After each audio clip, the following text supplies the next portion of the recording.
네, 안녕하세요. KMATV입니다. 코로나 업데이트 시작하겠습니다. 고려대학교 예방의학과 최주욱 교수님과 함께합니다. 어서 오십시오. 안녕하세요. 네, 오늘 백신 얘기를 좀 해보려고 합니다. 미국 제약회사 이제 화이자에 이어서 모더나도 이 백신 개발 효과가 정말 크다라는 좋은 소식을 가져오면서 많은 전국 전 세계에서 정말 코로나19 종식되는 거 아니냐 이런 얘기가 나오고 있습니다. 네. 저희가 이걸 어떻게 좀 판단을 해야 될까요? 네, 결론적으로 말씀드리면 매우 희망적이지만 아직은 조심스럽다.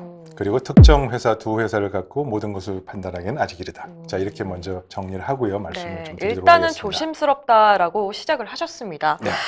두 백신이 좀 어떻게 좀 작동을 하는 건지 좀 알고 싶은데요. 네. 여러 백신은 여러 가지 종류가 있는데요. 국민 여러분께 좀 쉽게 이해하실 수 있게 말씀을 그냥 대략적으로 말씀드리면 바이러스를, 즉 코로나19 바이러스를 독을 좀 제거하고 네. 그 바이러스 좀 죽여서 혹은 살아있지만 아주 약독화시켜서 그 바이러스를 백신으로 사용하는 방법이 있고요.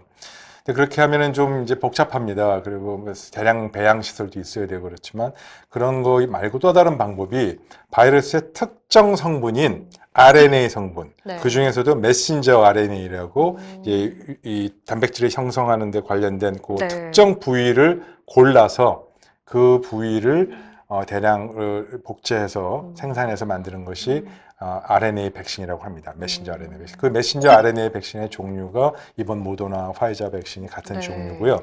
이게 갖는 의미는 두 가지가 있습니다.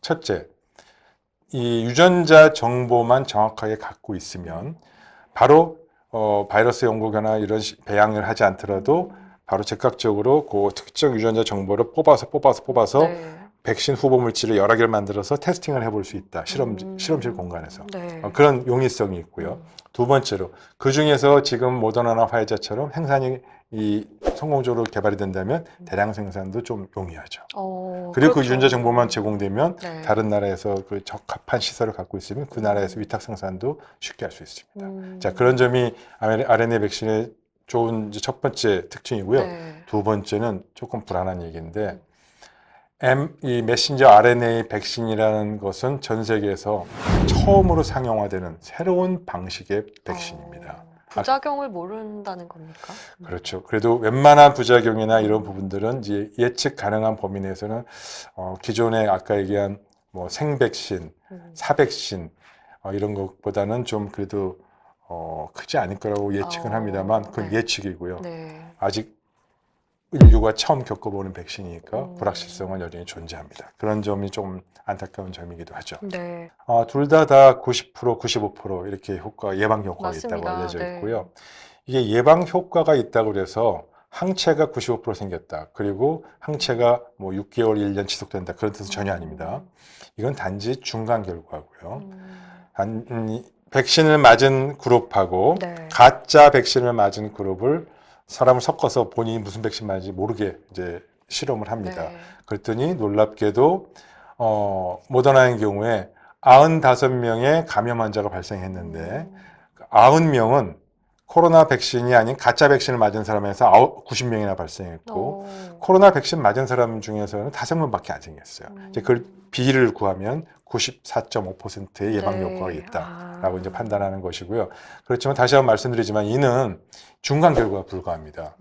통계적으로 유의하게 이거를 확실하게 검증하려면 이 95명이 아니고 최소 160에 170명 정도의 환자가 더 나와서 최종적인 연구 결과를 봐야 되니까 네. 나중에 데이터가 더 모아지면은 95%가 90%가 됐지 80% 됐지 상황은 또 모릅니다. 그리고 네. 대표성이니까 좀 들여다봐야 되고 항체가 여기서 말씀드린 예방 효과가 6개월, 1년 지속되느냐도 잘 모릅니다.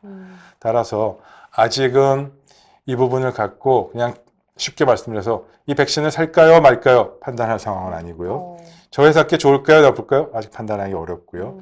물론 희망적으로 또 지금까지 나온 연구 결과가 그래도 크레더블 믿을 만하긴 하지만 아직 최종적인 판단하기는 어렵다. 네. 그렇게 생각하시면 좋겠습니다. 일단 백신 얘기하면서 많은 분들이 그래서 궁극적으로 궁금해하는 건 그럼 우리는 언제 백신을 맞을 수 있는 건가 이 말씀이시거든요. 그렇죠. 지금 그 임상시험, 3상시험 임상시험이 아직 이제 다는 안 끝났지만 거의 한 반 정도는 끝난 상황이니까 네. 지금 두 회사 모두 11월 말, 12월 초까지는 네. 임상시험을 다 완료하겠다. 그러면 12월 달에 들어서 미국 FDA 같은 경우에 네. 승인을 신청하겠다. 그런 계획으로 가고 있고요. 만약 그 부분이 큰 문제 없이 진짜 우리가 희망적으로 모든 사람이 갖고 있듯이 다 승인이 잘 난다면 생산은 금년부터 시작을 해서 네. 생산하면 내년 1, 2월이면 드디어 시장에 나올 것이고요. 네.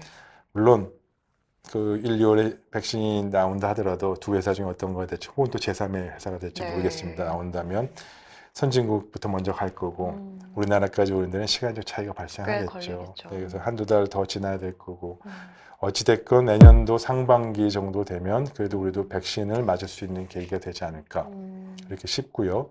전 국민이 집단 면역의 이런 효과를 누리기 위해서는 3천만 명 이상은 맞아야 되지 맞습니다. 않습니까? 그게 다 완료되는 시점까지 가려면 최소 내년 하반기는 돼야 되지 않을까 그렇게 예측을 해봅니다. 네, 내년 하반기.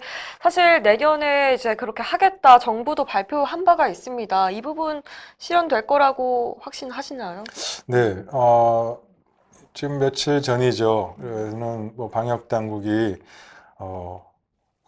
우리 국민을 적극적으로 보호하기 위해서 최선의 노력을 하겠다는 표현을 이렇게 했습니다. 모더나 파이자 백신이 선금을 날리는 한이 있더라도 백신을 구매하겠다고 그런 입장을 표했는데 좀 지금 최근 또 어제 그저께는 또 달라졌더라고요. 백신이라는 것이 안전성이 확보돼야 되니까 좀 신중하게 기다려서 내년 하반기 때 백신 접종하는 것이 좋지 않겠냐라는 의견을 정부 당국이 또 네. 해서 좀 놀랐는데 갑자기 이렇게 좀 소극적인 태도로 전환하게 된 네. 중요한 이유가 있겠죠. 그렇죠. 그러면서 이유가 설명을 하기를 좀 아까 말한 대로 우리나라는 미국이나 유럽하고 달리 환자가 폭발적으로 증가하지 않으니까 아직 환자가 많지 않으니까 좀 시간을 기다리고 좀 봐도 된다. 그리고 안전성도 좀 더 체크해보자. 화이자나 모더나뿐만이 아니고 다른 회사 백신도 더 좋은 것이 있을 수 있으니까 좀 들여다보자. 이런 취지로 설명을 하신 것 같아요. 근데 그 점은 조금 매우 우려스럽습니다. 첫 번째로 그래도 지금까지 나온 모든 백신 중에서는 화이자나 모더가 가장 임상 결과가 좋고 가장 임상 결과가 먼저 나올 겁니다. 그러면 먼저 임상 결과 확보될 가능성이 높은 그럼 백신 우선 좀 맞아야죠. 우리 확보해야죠. 그리고 우리가 환자 수가 비록 그렇게 많지 않지만 환자 수가 적다고 백신 맞는 거를 미루자? 그건 아니죠. 그러면 그렇죠. 6개월이든 뭐 1년이든 그러면 이 백신을 빨리 맞아서 경제도 활성화하고 국민들의 일상생활 불편함도 없게 하는 것이 중요하지. 그때까지 그런 거는 좀 고려치 않고 방역 당국의 안전성과 이런 이 유효성에 대한 책임이라든지 이런 걸 회피하는 듯이 보이는 수도 있어서 그 점은 매우 우려스럽습니다. 그래서 저는 최선의 노력을 다해서 빨리 확보해서 최대한 확보해서 국민들 접종을 시작하는 것이 바람직하다고 생각합니다. 네, 일단은 뭐 조심스럽긴 하지만 백신이 나왔다는 좋은 소식은 또 맞을 수 있다면 우리 국민이 최대한 빨리 또 맞을 수 있도록 나라에서도 좀 노력을 해야 한다고 지적을 해주셨네요. 사실 많은 분들이 정말 백신 소식을 듣고 기뻐하면서도 마찬가지로 저희도 조심스럽고 근데 백신 얘기는 정말 예전부터 나왔는데 정말로 이번엔 맞는 걸까? 이런 생각을 좀 많이 하셨을 거예요. 그래서 내년 정도에는 좀 보급되지 않을까 이렇게 말씀을 해주셨습니다.